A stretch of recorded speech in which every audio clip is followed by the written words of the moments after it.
আজকে আমি চলে গেছিলাম রানাঘাট এসডিওতে। তার জন্যই প্রথমে বাড়ি থেকে বেরিয়ে বুদ্ধর মোটর সাইকেলে করে ঘোরালিয়াতে এসে একটু দাঁড়িয়েছিলাম, কারণ এ পাশ দিয়ে অনেকই গাড়ি চলাচল করছিল। তারপর আমাদের সুন্দর রাস্তা ধরে রানাঘাটের উদ্দেশ্যে রওনা দিলাম। চারপাশের প্রকৃতি এতটাই সুন্দর যে দেখতে দেখতে আমরা চলে এলাম রানাঘাট এসডিওতে।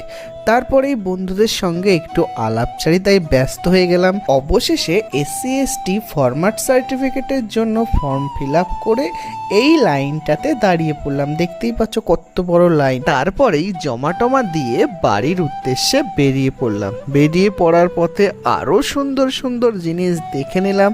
তো দেখতে পাচ্ছ এই বড় চিমনিটাকে বেশ ভালো লাগছিল। বৃষ্টির কারণে একটু রাস্তায় দাঁড়িয়েছিলাম। কত মেঘ দেখতে পাচ্ছ। তারপরেই হাঁটতে হাঁটতে বাড়িতে চলে এলাম আর ভিডিওটা এখানেই শেষ করলাম। Tata, bye bye.